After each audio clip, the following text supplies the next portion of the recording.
Eh, Lanjut ke bagian kedua, yaitu definisi kebenaran. Kata kebenaran dapat digunakan sebagai suatu kata benda yang konkret maupun abstrak. Jika subjek hendak menuturkan kebenaran, artinya adalah proposisi yang benar. Proposisi maksudnya adalah makna yang dikandung dalam suatu pernyataan atau statement. Apabila subjek menyatakan kebenaran bahwa proposisi yang diuji itu pasti memiliki kualitas, sifat atau karakteristik, hubungan, dan nilai, hal yang demikian itu karena kebenaran tidak dapat begitu saja terlepas dari kualitas, sifat, hubungan, dan nilai itu sendiri. Kebenaran dalam Kamus Besar Bahasa Indonesia adalah keadaan hal atau hal yang cocok dengan keadaan yang sesungguhnya, sesuatu yang sungguh-sungguh dan benar ada. Kita lanjut ke pembahasan bagian B, yaitu fakta melahirkan teori. Teori adalah sarana pokok untuk menyatakan hubungan sistematik dalam gejala sosial maupun natural yang dijadikan pencermatan. Sebuah fakta adalah keadaan aktual di alam, dan sebuah teori dikatakan benar jika ia sesuai dengan fakta. Mengatakan sesuatu gagasan itu hanya teori bukan fakta adalah sebuah kesalahan. Fakta adalah apa yang dijelaskan teori, dan teori dapat menjelaskan fakta. Berikut hubungan antara fakta dan teori.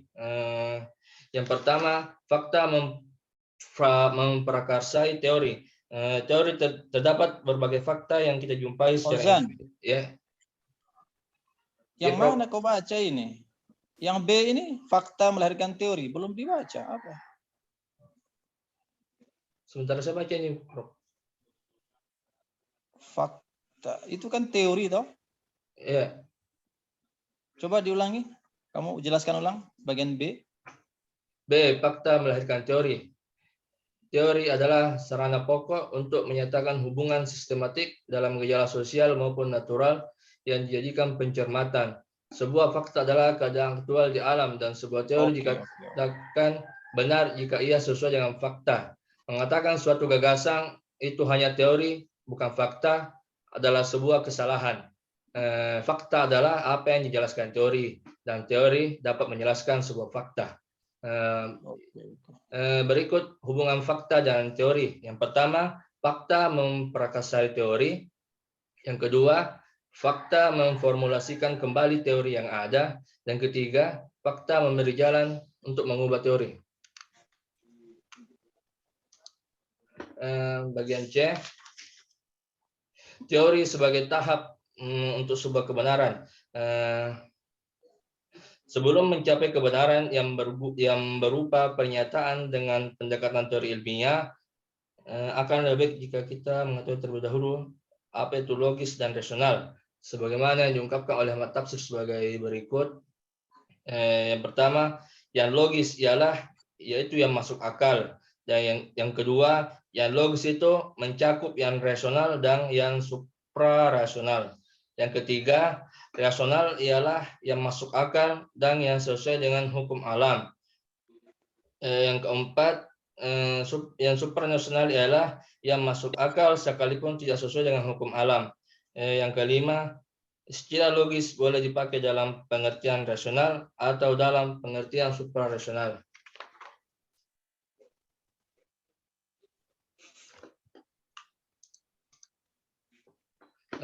Masuk ke bagian D, kebenaran ilmiah dan non ilmiah. Yang pertama, kebenaran ilmiah.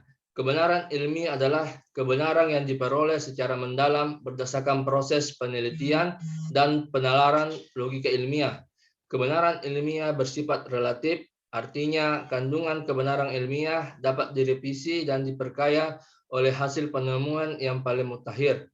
Untuk menguji kebenaran ilmiah, ada beberapa pendekatan yang digunakan, yaitu kebenaran pragmatis, yaitu suatu pernyataan dianggap benar apabila memiliki kegunaan, manfaat praktis, dan bersifat fungsional dalam kehidupan sehari-hari. Yang kedua, kebenaran korespondensi, yaitu suatu pernyataan dianggap benar apabila materi pengetahuan yang terkandung di dalamnya berhubungan atau memiliki korespondensi dengan objek yang dituju oleh pernyataan tersebut.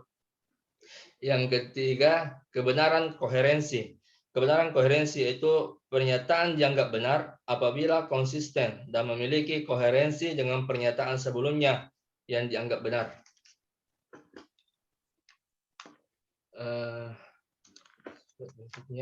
Yang kedua yaitu kebenaran non-ilmiah.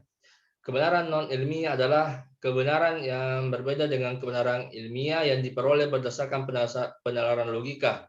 Kebenaran ini sifatnya sederhana, penuh dengan kira-kira, serta tidak dapat dijangkau oleh panca indera manusia. Ada beberapa kebenaran non-ilmiah yaitu sebagai berikut, yaitu A. Kebenaran karena kebetulan.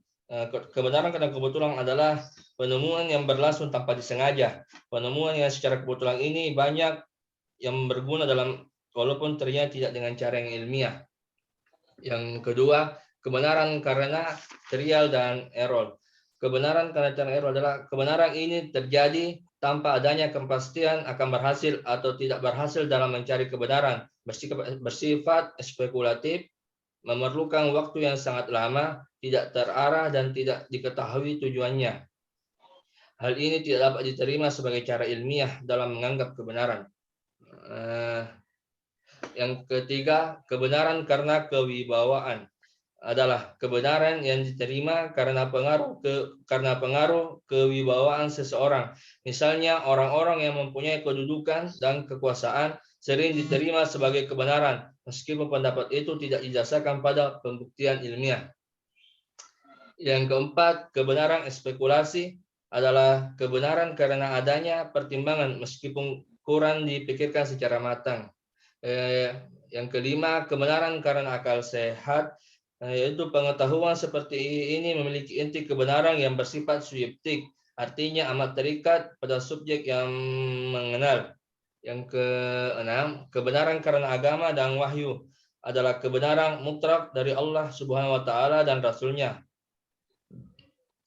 Beberapa hal masih bisa dinalar oleh panca indera manusia, tetapi sebagian lagi tidak dapat dinalar. Yang ketujuh, kebenaran intuitif adalah kebenaran yang didapat dari proses di luar sadar manusia tanpa menggunakan penalaran dan proses berpikir. Kebenaran intuitif sukar dipercaya dan tidak bisa dibuktikan secara empiris dan logis, hanya sering dimiliki oleh orang yang berpengalaman. Yang bagian E, kebenaran ilmu dan kebenaran filsafat. Yang pertama, kebenaran ilmu. Kebenaran ilmu sebagai hasil usaha manusia untuk berpikir dan menyelidiki tentang pengetahuan dan keilmuan yang menghasilkan kebenaran. Nisbi relatif atau yang relatif yang selalu dapat berubah dan berkembang. Yang pertama, ilmu berawal dari dorongan ingin tahu manusia yang sangat besar untuk menghasilkan pengetahuan. S. Hombi mengartikan ilmu sebagai susunan atau kumpulan pengetahuannya yang diperoleh melalui penelitian dan percobaan dari fakta-fakta. Kebenaran ilmu bersifat a posteriori karena harus teruji atau dapat dibuktikan kebenarannya. Yang bagian D, ilmu adalah kebenaran objektif. Yang kedua itu kebenaran filsafat. Kebenaran filsafat adalah kebenaran yang diperoleh dengan cara merenungkan atau memikirkan sesuatu sedalam-dalamnya dan seluas-luasnya, baik sesuatu itu ada atau mungkin ada. Kebenaran filsafat bersifat relatif sesuai dengan pola pikir dan metode filosofisnya, dan kebenarannya bersifat spekulatif karena hanya bisa dibuktikan melalui logika yang memiliki kemungkinan benar salah. Kebenaran filsafat terbagi ke dalam beberapa kelompok, yaitu sebagai berikut. Yang pertama, realisme, mempercayai sesuatu yang ada dalam dirinya sendiri dan sesuatu yang pada hakikatnya tidak terpengaruh oleh seseorang. Yang kedua, naturalisme, sesuatu yang bersifat alami dan memiliki makna, yaitu bukti berlakunya hukum alam dan terjadi menurut keadaan sendiri. Yang ketiga, positivisme, menolak segala sesuatu di luar fakta dan menerima sesuatu yang dapat ditangkap oleh panca indera. Yang keempat, materialisme dialektik, Materialisme adalah suatu aliran filsafat yang berpendapat bahwa kebenaran tidaklah ditentukan oleh gambaran, melainkan oleh benda dan seluruh kenyataan yang ada dirumuskan dan ditentukan oleh benda. Orientasi berikutnya adalah materi, karena materi merupakan satu-satunya hal yang nyata. Idealisme, aliran yang berpendapat bahwa pengetahuan itu tidak lain daripada kejadian dalam jiwa, sedangkan kenyataan yang diketahui manusia itu sekaliannya terletak di luarnya. Terakhir, pragmatisme, suatu aliran yang mengajarkan bahwa yang benar ialah apa yang membuktikan dirinya sebagai benar dengan perantara akibat-akibatnya yang manfaat secara praktis. Mungkin itu saja pemaparan materi dari saya. Mungkin masih banyak kurangnya, jadi saya kembalikan kepada moderator. Dari kesimpulannya, ya enggak apa-apa, nanti disimpulkan terakhir habis diskusi ya. Iya, baik.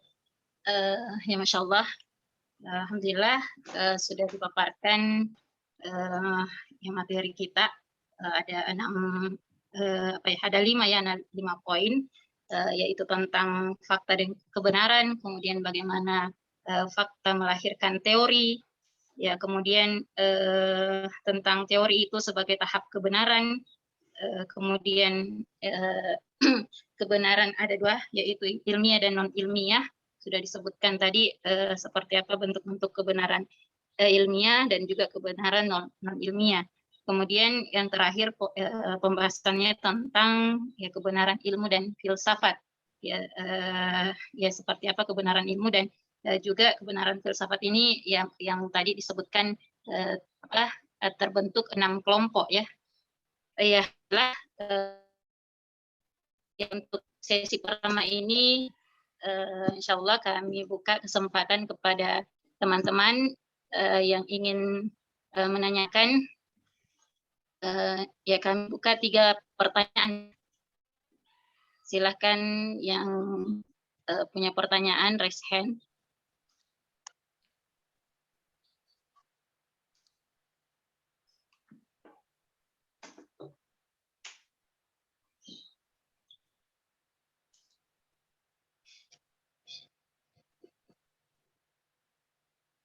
Ya, alhamdulillah sudah ada 1 orang.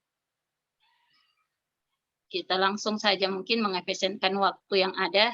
Kita persilahkan kepada Saudara Zul Afrian untuk yang menyampaikan pertanyaannya. Ya. Syukur kepada moderator dan kepada materi telah memaparkan materinya tentang fakta dan kebenaran. Ya. Sebenarnya kami bukan bertanya, cuman ingin perjelas lagi. Tadi ya dijelaskan tentang fakta dan kebenaran ya. Tapi yang kami ingin mau ya minta penjelasannya lebih detail lagi. Bagaimana sebenarnya hubungan antara fakta dan kebenaran itu sendiri ya? Bagaimana hubungannya dan bagaimana ya terjadinya suatu kebenaran dari fakta tersebut ya, mungkin bisa dijelaskan lagi lebih detail. Kan tadi ada urutannya mulai dari fakta, kemudian fakta itu menghasilkan sebuah teori, nanti teori itu menghasilkan atau lahir darinya suatu kebenaran ya. Mungkin bisa dijelaskan lagi lebih rinci, lebih struktur ya, supaya kami lebih paham seperti itu. Syukran jazakumullah khairan. Ya. Baik, alhamdulillah sudah ada 1 pertanyaan dari Saudara Zul Afrian yang menanyakan tentang ya fakta dan kebenarannya. Bisa mungkin dijelaskan kembali seperti apa hubungan antara fakta dan kebenaran. Ya. Selanjutnya kami kumpulkan dulu 3 pertanyaan. Saudari Nadila Nurfaiza, silahkan. Ya, terima kasih kepada moderator dan terima kasih pula pada pemateri yang telah menjelaskan tentang materinya itu fakta dan kebenaran. Mungkin ada 2 pertanyaan yang saya tanyakan tapi tidak panjang. Yang saya ingin tanyakan mengenai bagian kebenaran ilmiah dan non ilmiah. Yang salah satunya yang saya dapatkan itu di situ kaitannya rasional dengan suprarasional. Bisa kasih contoh itu maksudnya suprarasional itu seperti apa dan apa yang membedakan dari rasional itu tadi. Dan yang kedua tadi ada penerimaan kebenaran dari kebiwaan seseorang.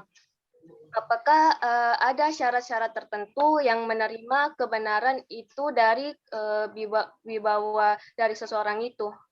Mungkin itu saja pertanyaan saya kembalikan kepada moderator.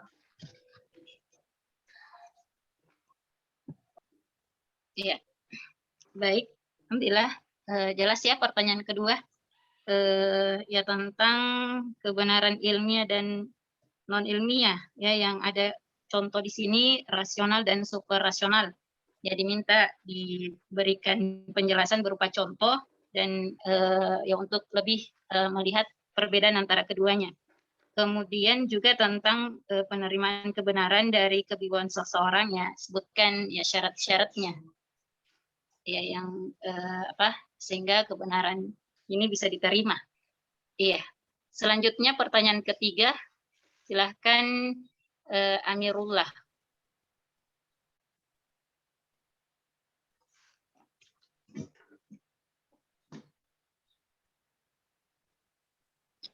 Bismillah. Bagaimana suara? Jelas. Iya, bagus, jelas. Terima kasih kepada moderator dan pemateri. Yang ingin kami tanyakan di sini tadi sudah dijelaskan bagaimana pengertian fakta dan kebenaran.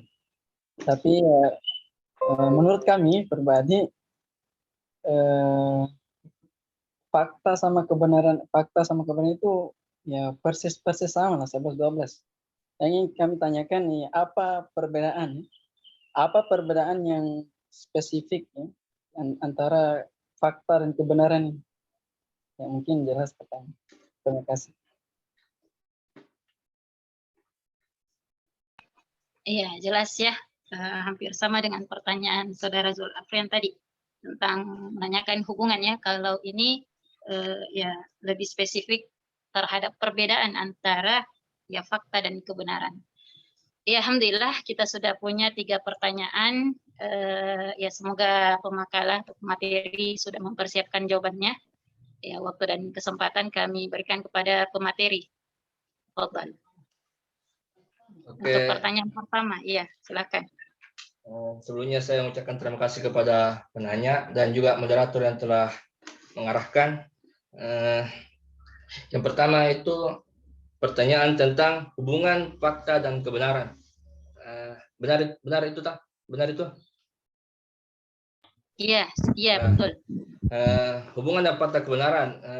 Jawabannya ini sangat simpel sekali karena fakta itu ada untuk membuktikan suatu kebenaran. Kebenaran tidak akan dianggap benar apabila tidak ada fakta yang membuktikannya.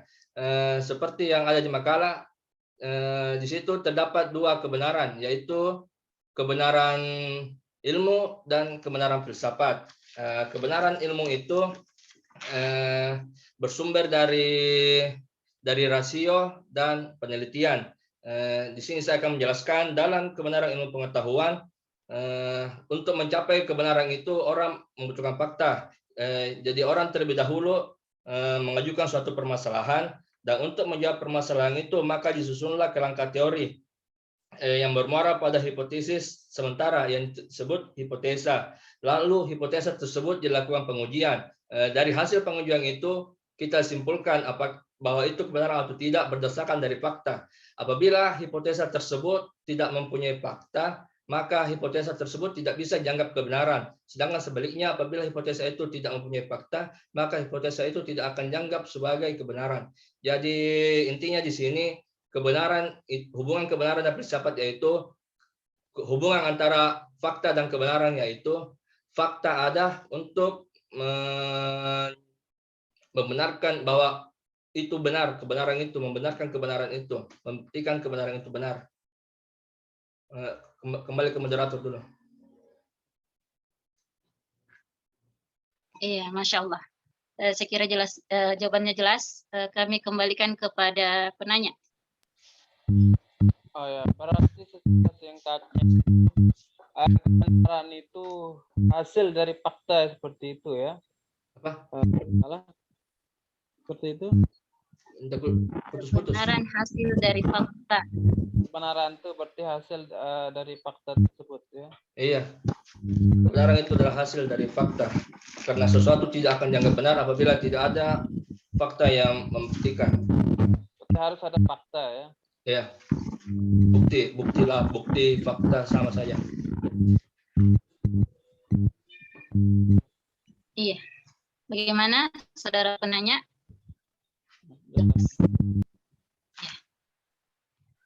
Ya, syukran. Mungkin langsung bisa disambung saja dengan pertanyaan yang ketiga tadi.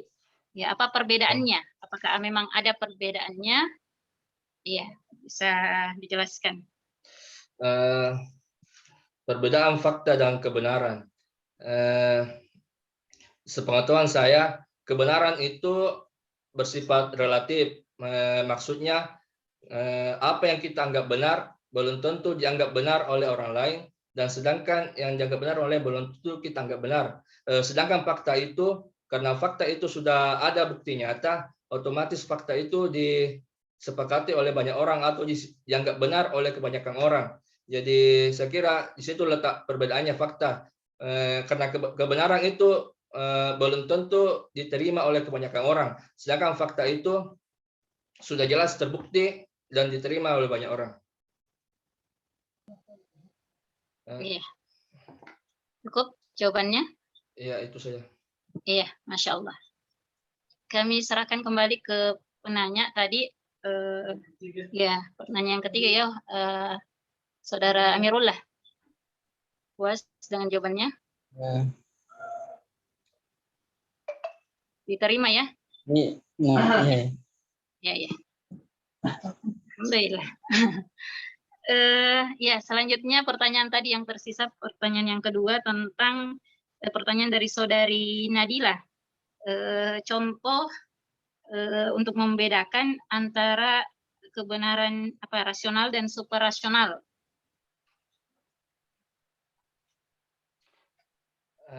Ya, baiklah. Contoh suprarasional dan suprarasional. Sebelum ke contoh, kita ke pengertiannya saya dulu, apa itu rasional dan suprarasional. Rasional itu adalah sesuatu yang masuk akal atau yang logis. Sedangkan yang supra itu sesuatu yang di luar kenyataan, sesuatu yang di luar akal sehat lah, seperti itu. Dan yang di sini disebutkan yang rasional ialah yang masuk akal dan sesuai dengan hukum dan alam. Yang suprarasional ialah yang masuk akal sekalipun tidak sesuai dengan hukum alam. Kita kasih contoh dari dua poin-poin ini.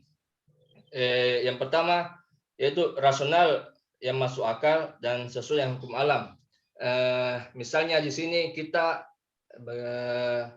mempunyai tabungan uang, dan kita menggunakan tabungan uang itu untuk membeli apapun yang kita inginkan, seperti beli rumah dan beli mobil. Itu hal yang masuk akal dan diterima dan sesuai dengan hukum. Halaman berapa kan? Halaman 6. Iya, Juan. Saya ulang ya.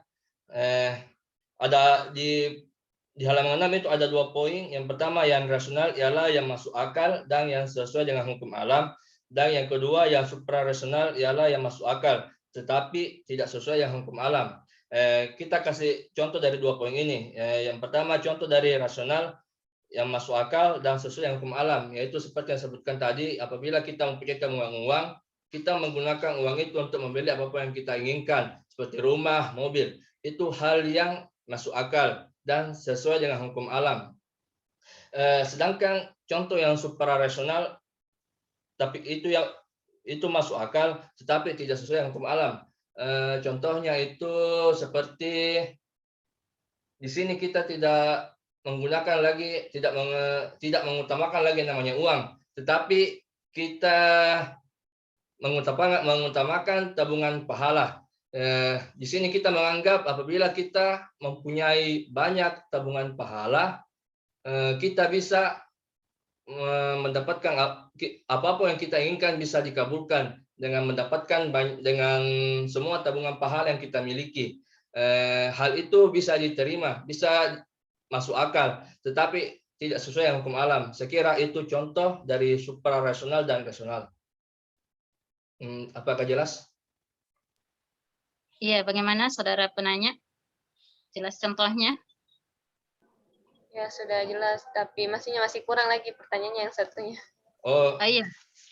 jadi ada dua ya. Pertanyaan tadi ya. Satunya tentang syarat-syarat ya penerimaan kebenaran Kebenaran dari karena kewibawaan. kewibawaan. Ya. Kebenaran karena kewibawaan adalah kebenaran yang diterima karena pengaruh kewibawaan seseorang. Bagaimana tadi inti pertanyaannya lagi? Syarat-syarat. Apakah ada syarat-syarat dari ya, penerimaan kebenaran ini dari kewibawaan seseorang? Syaratnya yang saya tahu itu tentang kebenaran karena kewibawaan ini. Kebenaran karena kewibawaan ini diterima karena itu keluar dari mulut dari seorang penguasa. Kebenaran itu dianggap kebenaran tergantung dari rezim saat itu yang berkuasa. Jadi sifatnya kebenaran di sini, apa yang kita anggap sekarang benar belum tentu kita anggap benar dulunya, dan apa yang kita anggap benar dulu belum kita anggap benar sekarang. Itu tergantung dari siapa yang memimpin.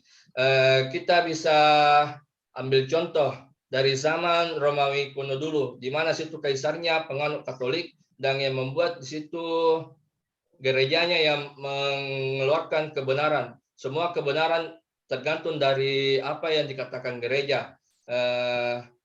Sehingga pada saat itu, saat siapa itu lagi namanya, Galileo Galilei memaparkan kebenarannya bahwa bumi itu bundar karena dengan melihat proses tenggelamnya matahari dan terbitnya matahari, dia mengatakan bahwa bumi itu bundar. Tetapi hal itu tidak dibenarkan oleh gereja sehingga gereja memberikan sanksi kepada Galileo Galilei hingga membunuhnya.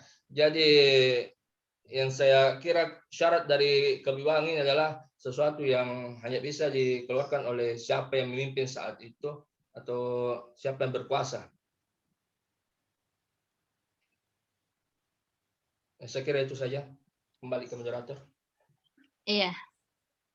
Bagaimana saudara penanya, dipahami jawabannya? Ya, saya sangat memahami dari yang penjelasan tadi, cuman bukannya kebenaran dari seseorang yang mempunyai kewibawaan itu, bukannya itu tidak bisa diterima begitu kebenarannya karena masih perlu dipertanyakan begitu dan bisa jadi dibantahkan kebenarannya. Apa itu masih termasuk kebenaran non ilmiahkah atau bagaimana? Itu masih perlu dipertanyakan lagi. Oh ya, saya paham. Ya, Langsung saja ya.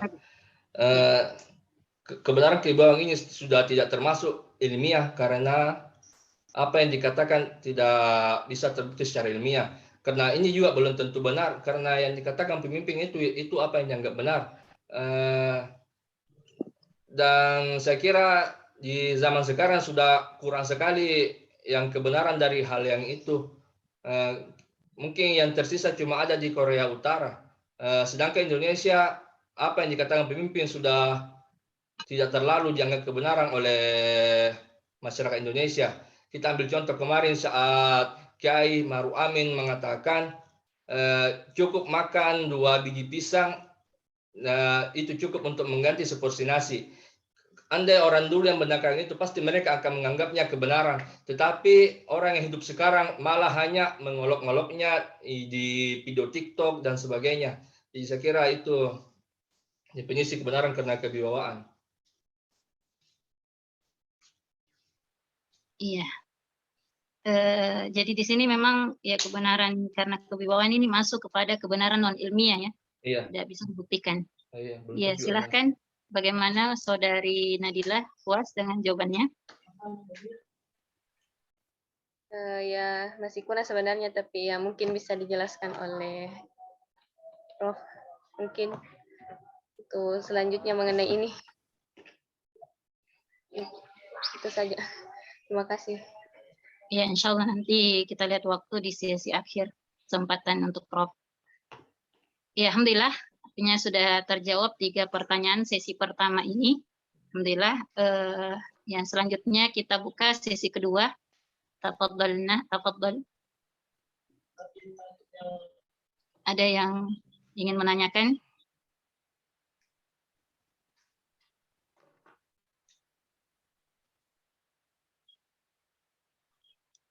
Ya, Saudara Erdin Hidayat. Tafadhal.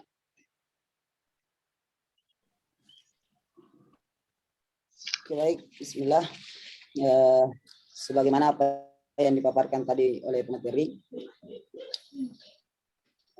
begini, saya melihat antara kebenaran dengan fakta memiliki hubungan erat.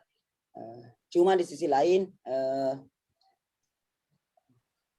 ada apa namanya, yang menurut saya pribadi yang merupakan sesuatu hal yang tidak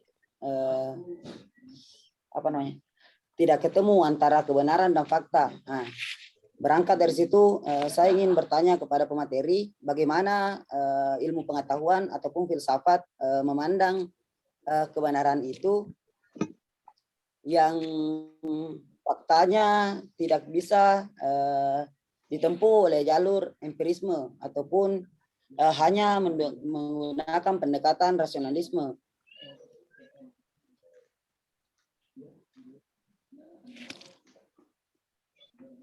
Mungkin cukup sekian, bisa dipahami.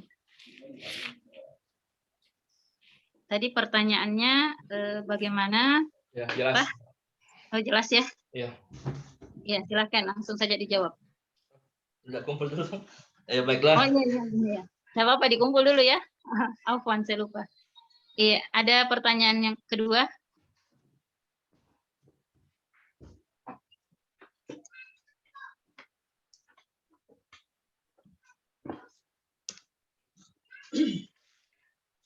Ada? Ya, silakan saudara Muslim. Fadhal.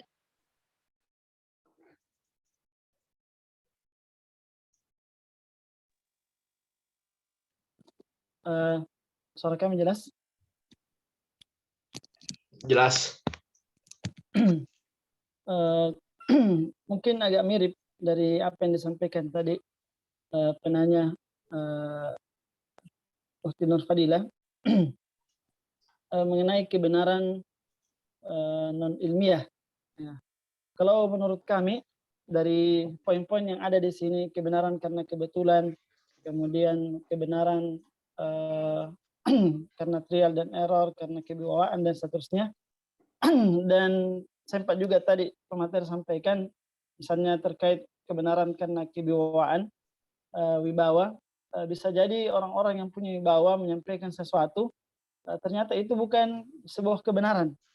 Jadi kalau menurut kami kebenaran non ilmiah ini mungkin tidak bisa dikatakan secara pasti bahwa ini adalah kebenaran, karena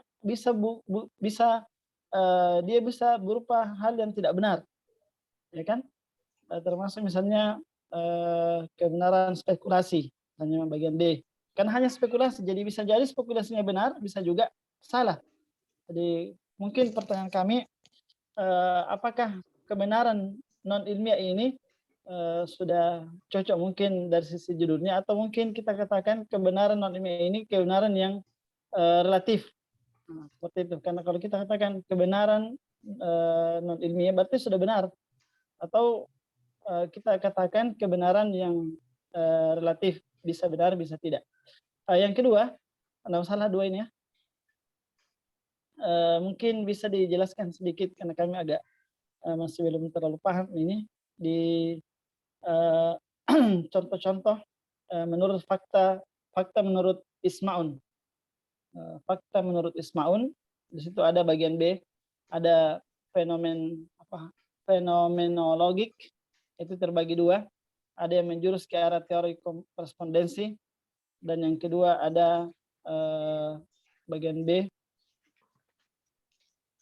menjurus kepada koherensi moralitas. Mungkin bisa diberikan contoh untuk lebih baik lagi supaya kami bisa lebih paham. Kami belum paham ini maksud dari fakta yang menjurus ke arah teori korespondensi dan menjurus kepada koherensi moralitas. Mungkin itu. Syukran. Iya, jelas pertanyaannya ya. Ditangkap, Saudara Yes. Pemakala. Oke. Iya, Selanjutnya yang ketiga, susah semua ini. Ay. atau sebenarnya sudah 3 pertanyaan ini. Kita buka lagi satu. Biar, Ah Miss. ya, silakan Saudara Fadli. Fadli.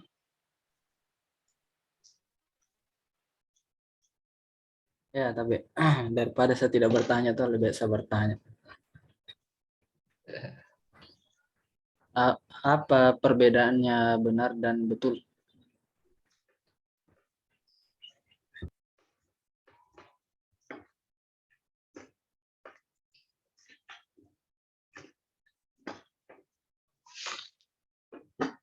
Oke, itu saja.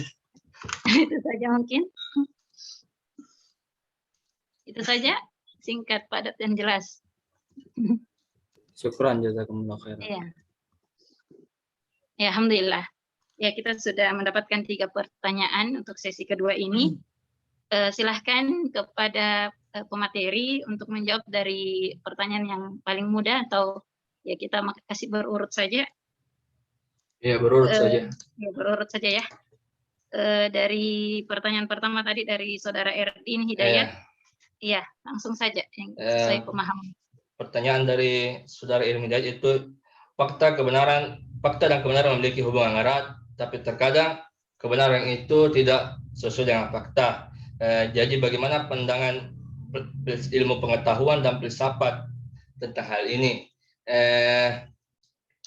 Mungkin belum saya jelaskan di sini. Kebenaran ilmu dan kebenaran filsafat itu memiliki 2 sumber yang berbeda.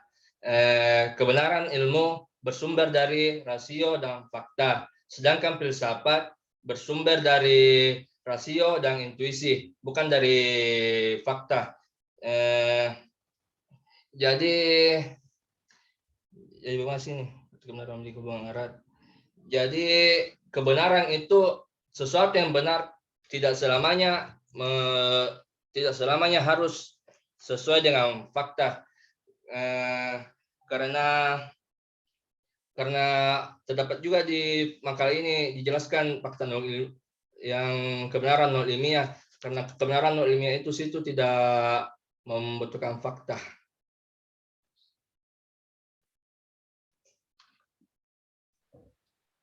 Iya.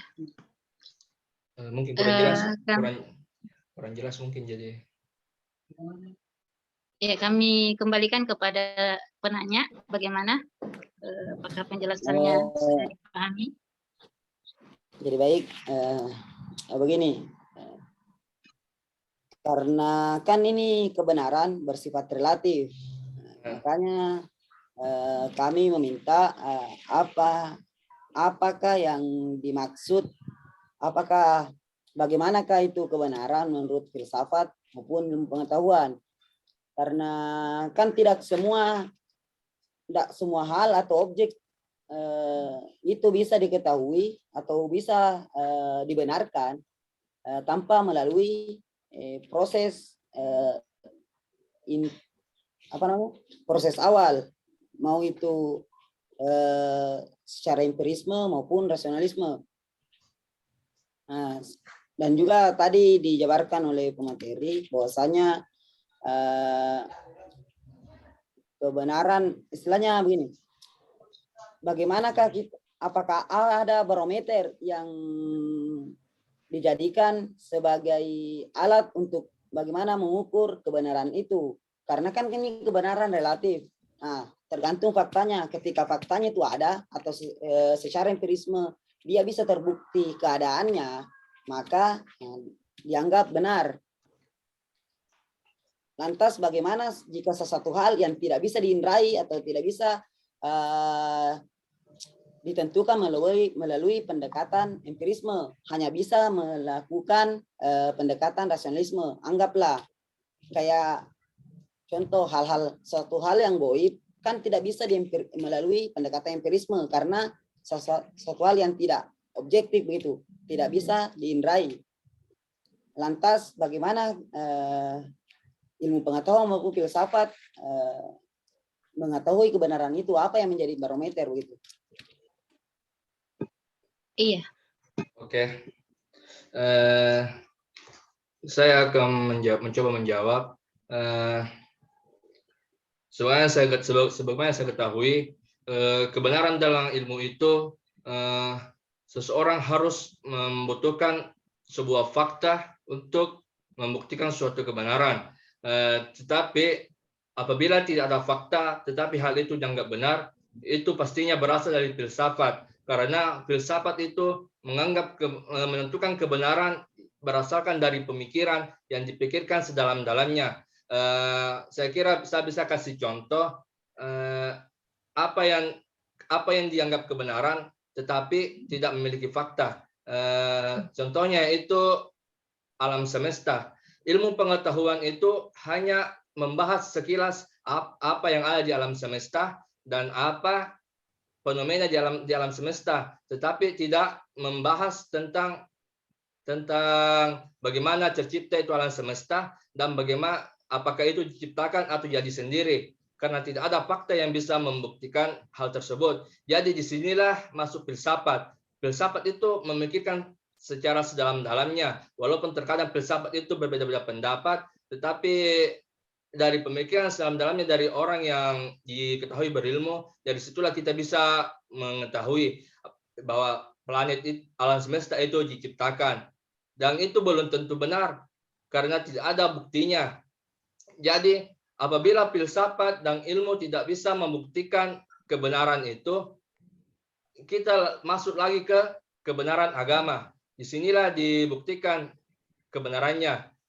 Penciptaan alam semesta itu diciptakan atau tidak.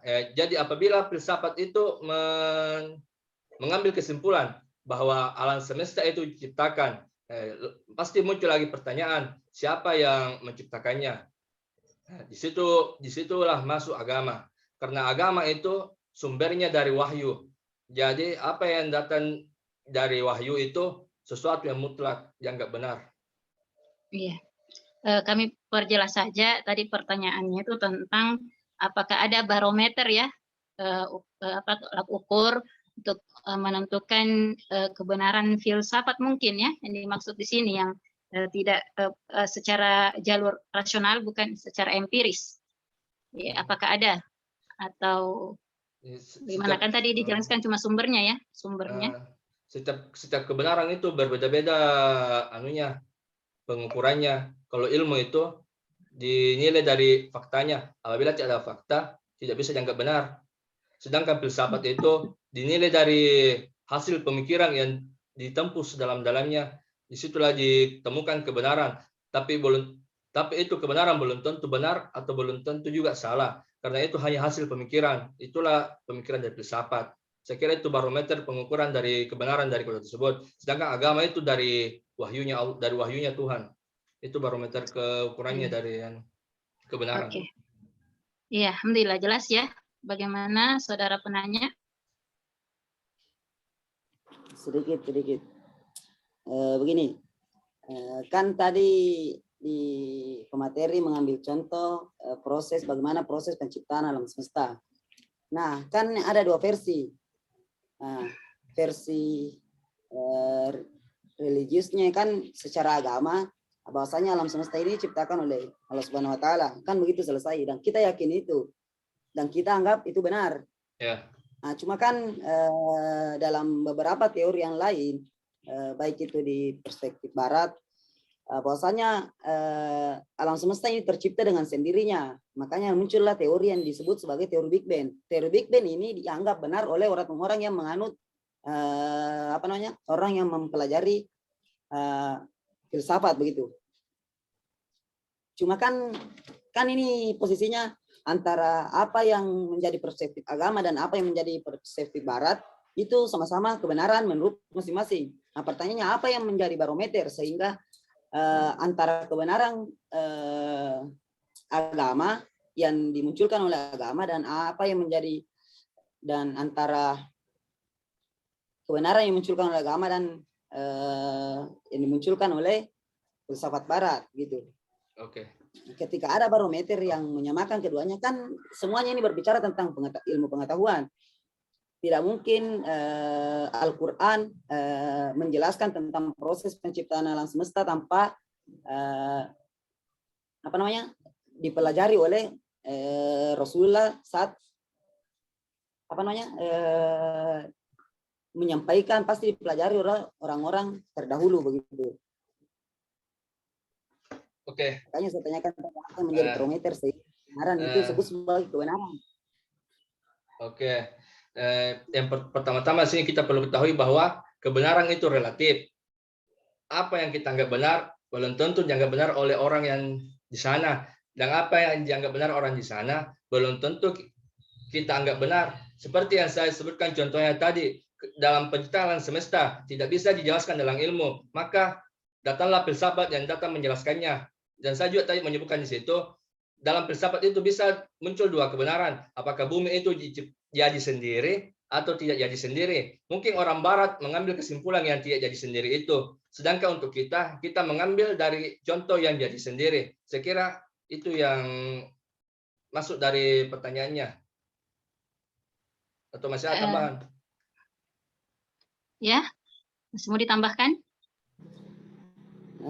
Sedikit lagi sebelum lanjut. Boleh Bisa saya intervensi dulu ya? Ya, mungkin ada tambahan. Ya, silakan Prof. Iya. Oke ya, tadi siapa ini yang cukup apa yang tersisa untuk saya, moderator, selain Erdin tadi ini? Ada tadi pertanyaan dari Saudara Nadila. Dan masih ada 2, Prof, pertanyaan ini belum dijawab. Oh, masih ada 2. Iya. Oh, lanjut dulu itu yang 2 ya, yang 2 dulu. Lanjut dulu. Erdin di adu dulu, waktu Erdin Skip tidak dulu cukup. ya. Ya. Iya, saya kira untuk Saudara Erdin. Harus di anu lagi waktunya ya. Ya, Prof, insyaallah. Ya. Perhatikan. Silakan. Ya, kita melangkah dulu ke pertanyaan selanjutnya dari Saudara Muslim tentang ya poin kebenaran non ilmiah ya. Dari poin-poinnya ini ya tidak bisa dikatakan secara pasti sebuah kebenaran ya. Karena contoh-contohnya ya diantaranya ada ya, spekulasi ya, apakah memang ini sudah benar penyusunan makalahnya atau ya itu saja mungkin ya. Kebenaran non ilmiah ini relatif. Oke. Pertanyaan situ, apakah kebenaran non ilmiah ini relatif atau belum tentu benar?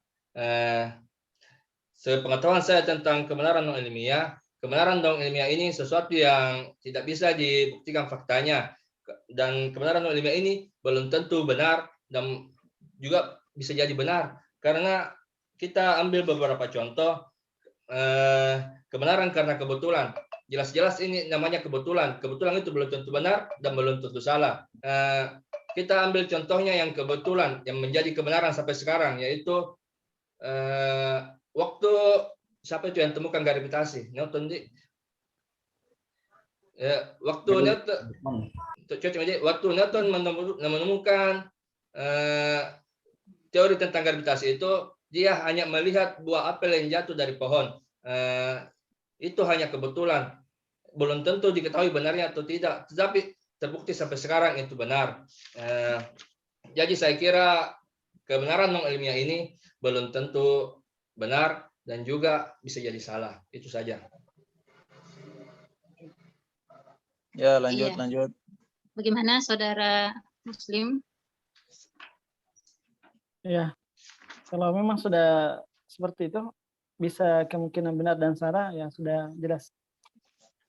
Ya, mungkin yang kedua bisa dijelaskan. Iya, langsung saja pertanyaan kedua, Saudara Fauzan. Itu yang fenomenologi dan Fenomenologi. Ya, dijelaskan ulang saja mungkin. Teori korespondensi dan teori koherensi. Sepengetahuan saya tentang korespondensi itu, sesuatu dianggap benar itu apabila apa yang kita nyatakan sesuai dengan yang ada di lapangan. Sedangkan koherensi itu apa yang kita nyatakan harus konsisten dan dikuatkan oleh pernyataan-pernyataan sebelumnya. Kita ambil contoh, apakah jelas pengertiannya sini korespondensi sama koherensi? Kalau jelas kita ke contoh korespondensi. Kan korespondensi itu suatu pernyataan yang terbukti di lapangan. Kita ambil contoh misalnya mahasiswa PBA pasca sarjana semuanya pintar berbahasa Arab. Itu pernyataannya. Dan pas kita ke lapangan, oh ternyata ada yang satu orang tidak pintar, saya. Jadi itu dianggap tidak benar. Jadi itu contohnya korespondensi. Sedangkan yang koherensi, apa yang kita nyatakan itu konsisten dan ada pendapat yang menguatkan dari sebelum-sebelumnya. Kita bisa ambil contoh dari hadis. Apakah hadis itu bisa kita buktikan di lapangan? Sudah tentu sudah tidak bisa. Jadi kita hanya harus mempercayai dari orang yang meriwayatkan dan dari sanad-sanadnya yang berkelanjutan, konsisten dan berkesinambungan seperti begitu. Itu contohnya.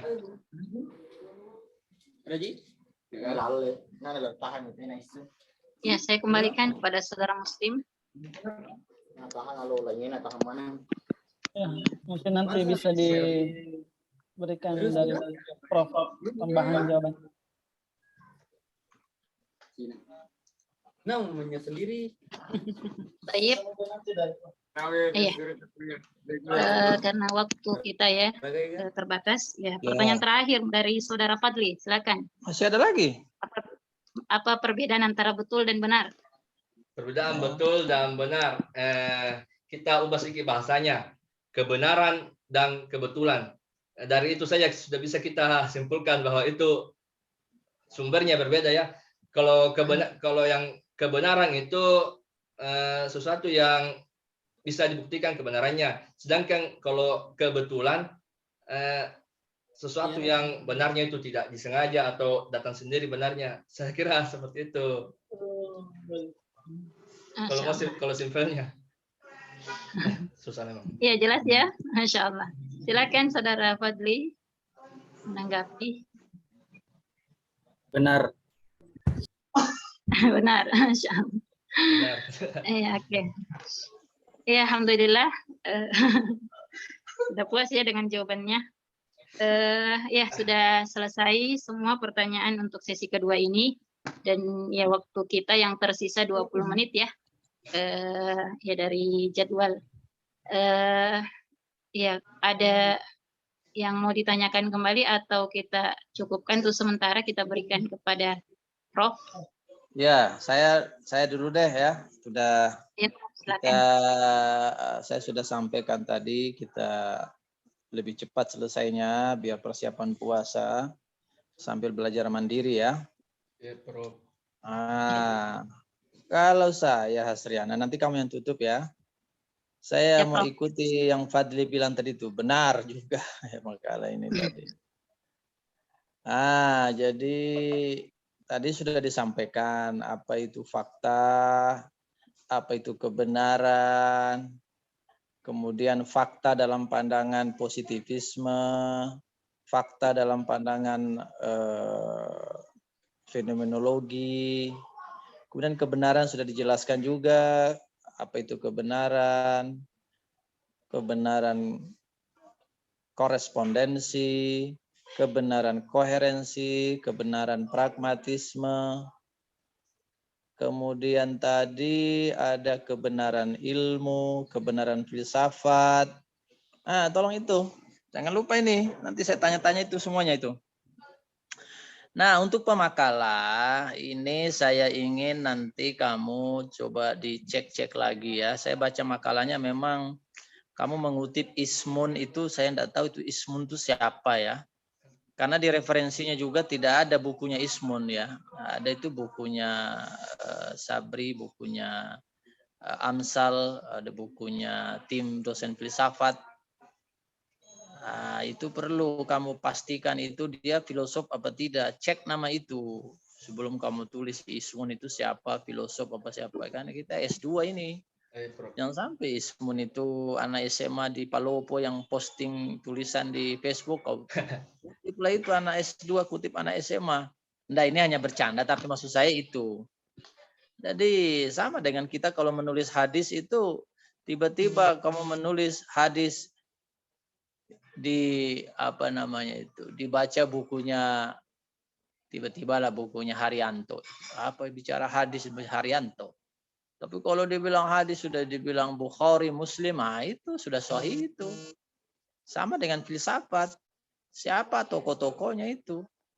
Nah, itu saja yang perlu Fauzi pastikan. Sudah bagus tadi presentasimu itu, intonasinya oke. Dan memang kalau S2 ini paling mantap kalau menyebutkan referensinya.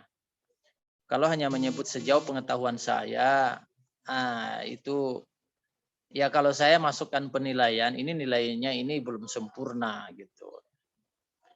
Saya masih menganggap kalau S2 itu sempurna nilainya kalau kutipannya yang disebutkan. Siapa itu tadi dibilang itu kebenaran dan kebetulan. Baiklah ya, saya tambahkan. Jadi begini. Oke, fakta, faktus bahasa Yunani itu instrumennya itu indra. Melihat, mendengar, ya. Gitu. Kemudian mencium, itulah. Itu fakta-fakta. Kemudian dalam ilmu pengetahuan, fakta itu tadi juga sudah dijelaskan memiliki posisi dan status ya. Tadi ada status mengubah teori, status membuat teori baru. Jadi ya sama dengan orang kalau dalam perkara itu, perkara sudah diputus, tapi tiba-tiba para pihak, terutama yang merasa dirugikan, mengajukan banding karena apa? Ada novum, ada fakta baru. Ya kan? Keputusannya adalah di penjara atau vonisnya 5 tahun penjara. Dia ajukan banding. Pertama mungkin karena dia merasa fakta-fakta persidangan tidak. Kan selalu begitu kan di pengadilan itu. Coba itu diingat-ingat itu. Orang bicara-bicara fakta-fakta itu. Jadi fakta itu novum atau evident, bukti. Ya, dalam sains itu. Terutama bicara fakta ini itu paling populer di dalam dunia hukum atau dunia peradilan.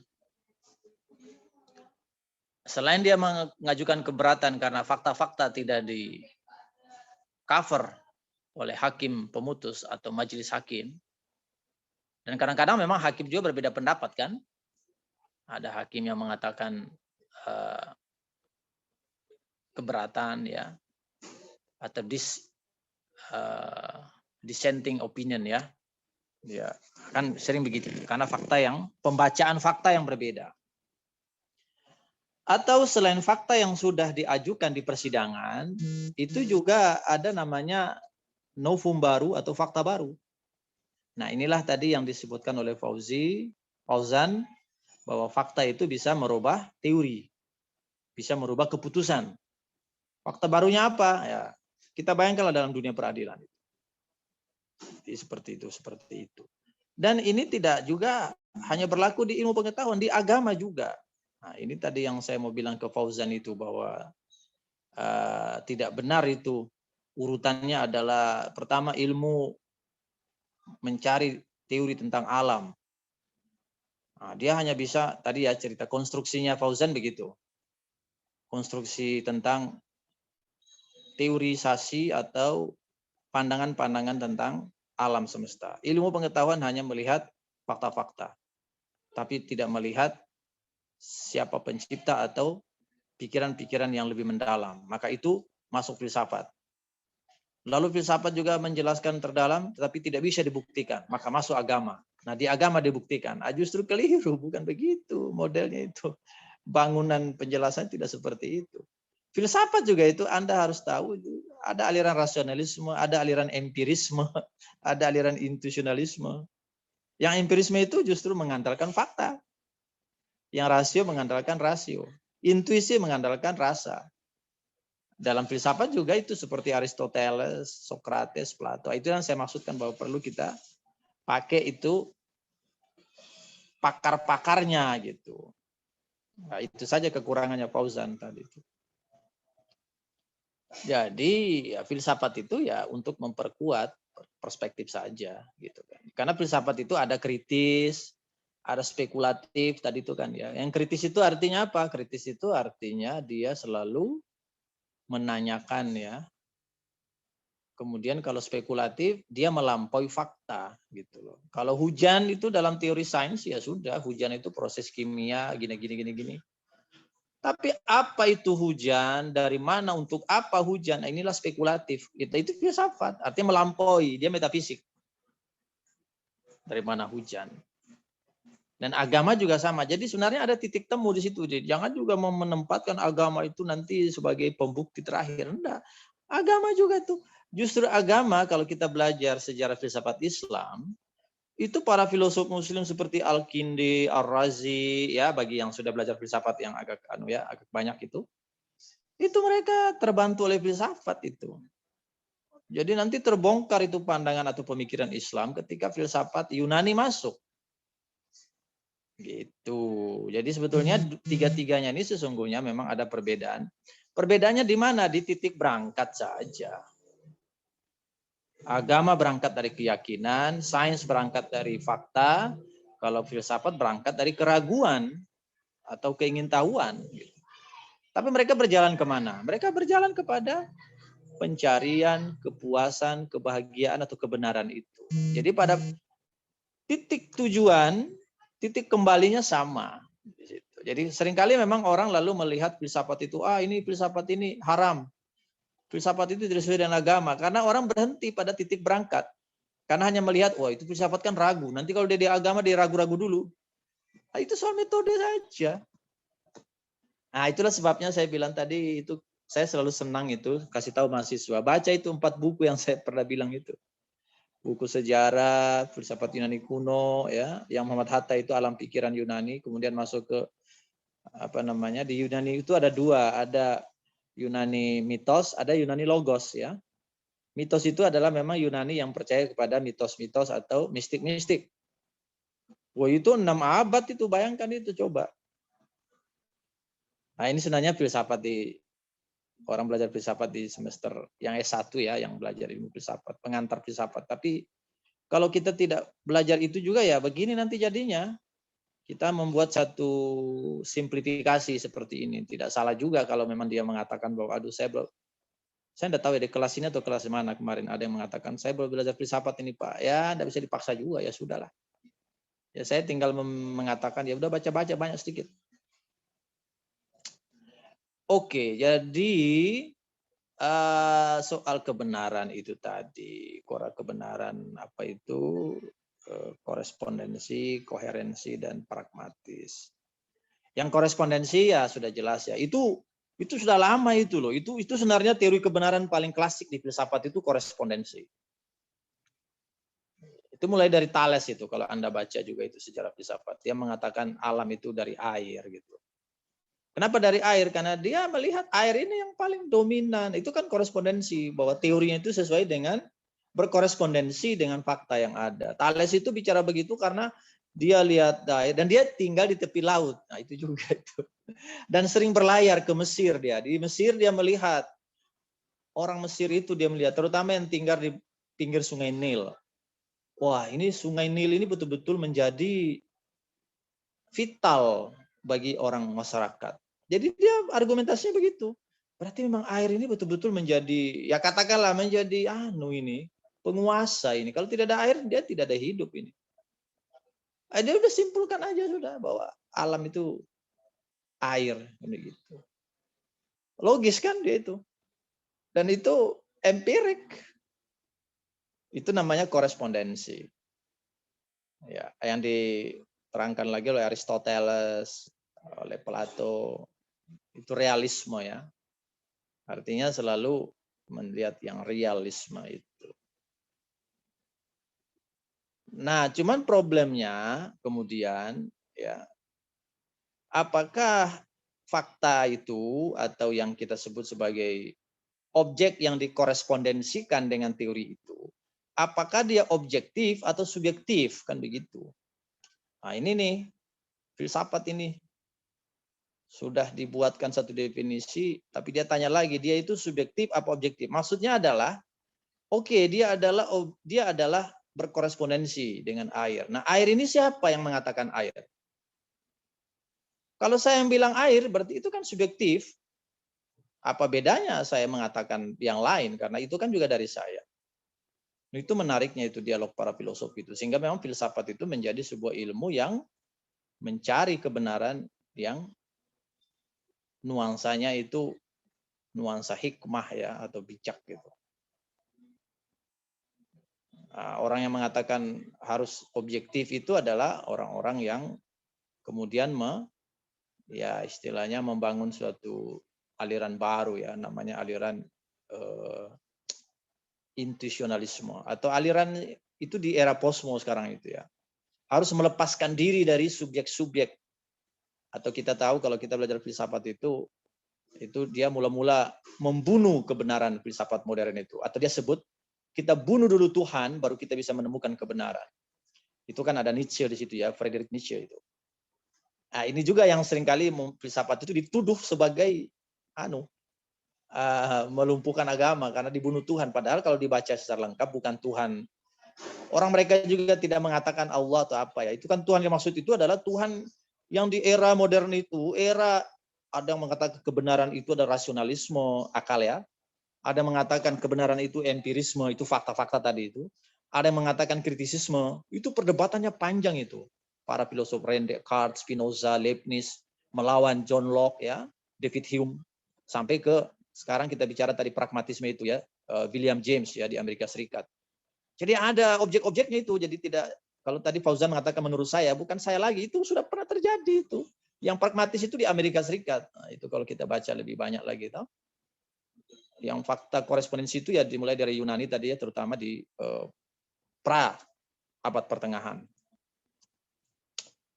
Akhirnya pada orang-orang posmo ini dia mengatakan, kalau seperti itu semuanya nanti kita akan terjebak ya pada ya katakanlah grup. Akhirnya nanti terjadi tirani-tirani lah begitu ya. Kebenaran mayoritas ya. Itu sudah ada dari dulu itu. Sekarang kan kebenaran kan dipegang oleh media. Sekarang ini kan begitu. Siapa yang menguasai media, dia sudah benar. Walaupun dia itu pembohong, dia itu penipu. Tapi kalau dia sudah menguasai medsos apa, coba kamu lihat itu. Ade Armando. Nah, kita masuk sekarang ya, filsafat yang lebih kontekstual ya, seperti yang saya bilang. Karena kalau tidak, ini makalah itu hanya pengulang-pengulangan saja. Memang ya. Nah, sekarang saya mau masuk yang lebih kontekstual. Ade Armando ini ya. Ade Armando ini kan kasusnya kemarin kan pada demo mahasiswa dengan isu besarnya itu adalah stabilisasi harga, tolak 3 periode.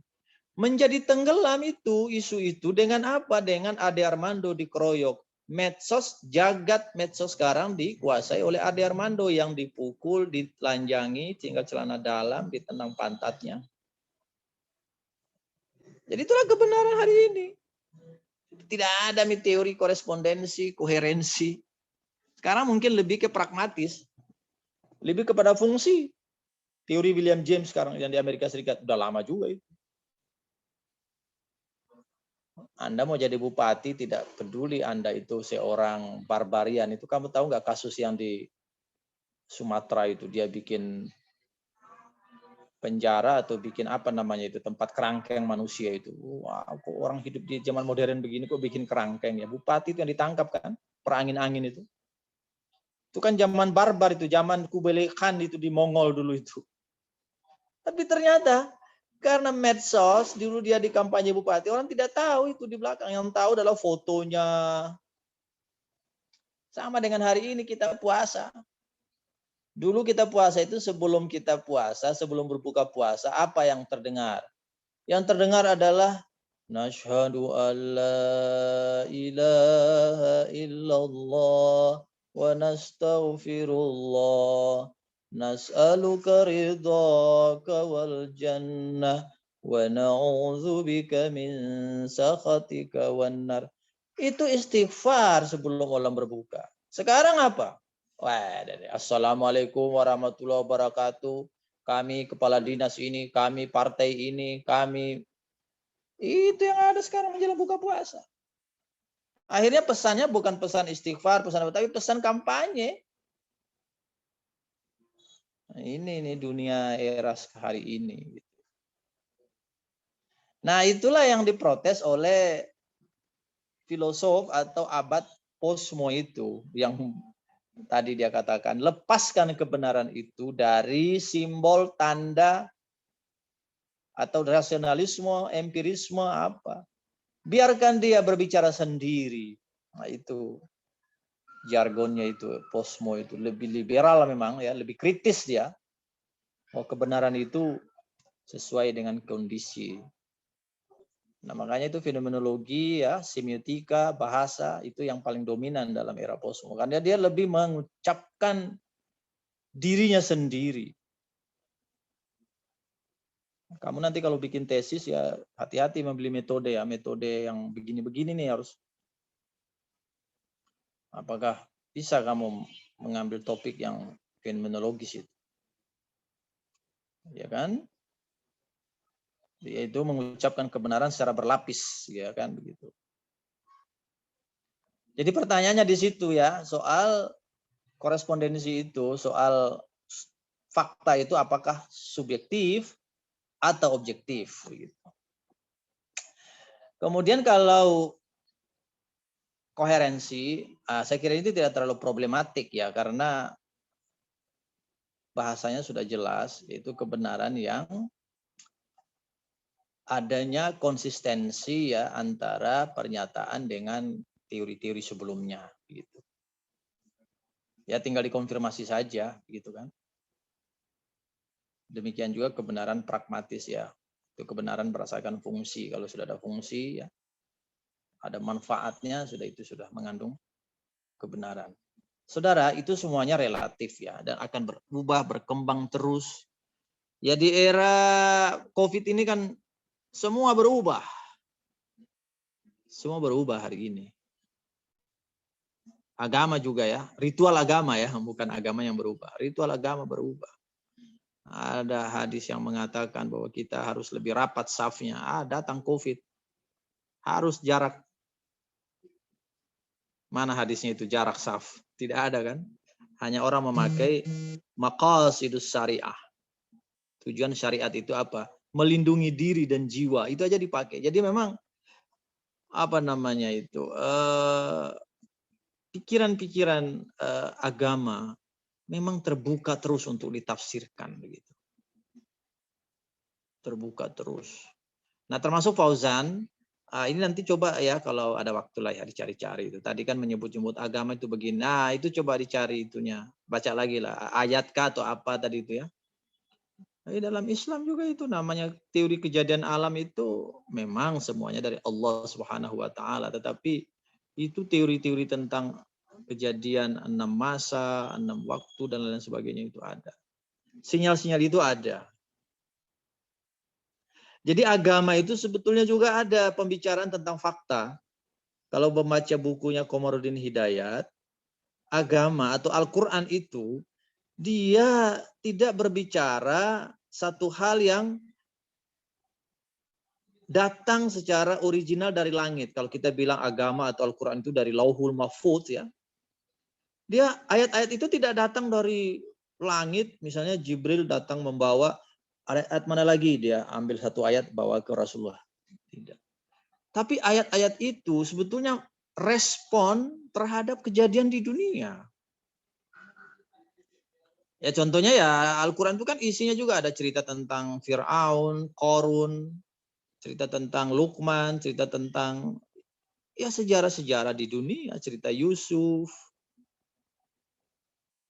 Artinya apa? Artinya bahwa fakta-fakta yang terjadi di dunia ini itu adalah merupakan isi Al-Quran. Dengan demikian Al-Quran itu juga adalah satu sistem nilai atau sistem pengetahuan yang berbasis fakta atau berbasis historisitas, itulah, berbasis peradaban yang berjalan.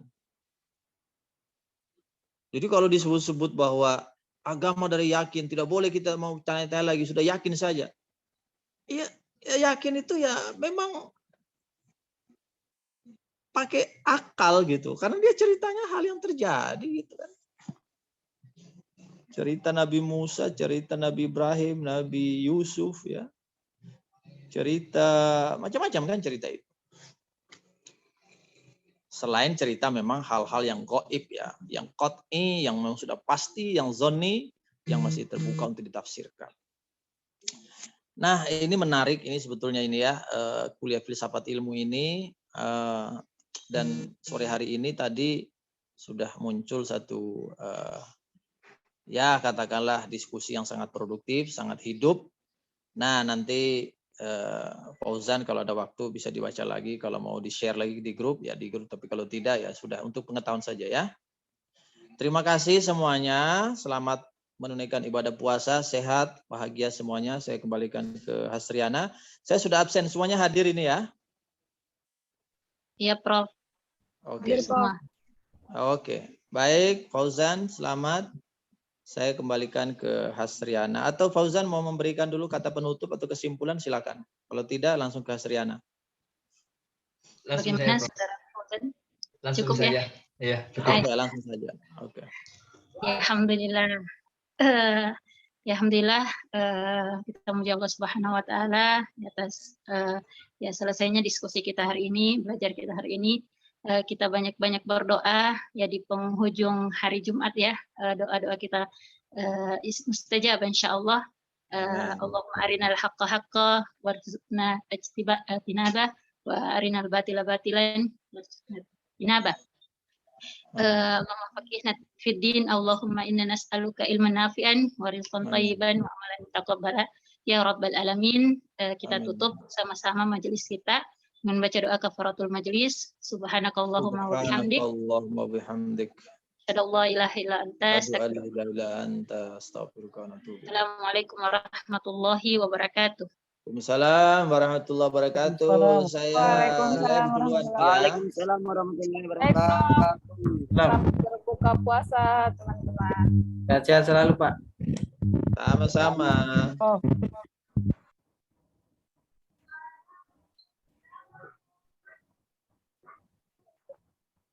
Bapak Isang.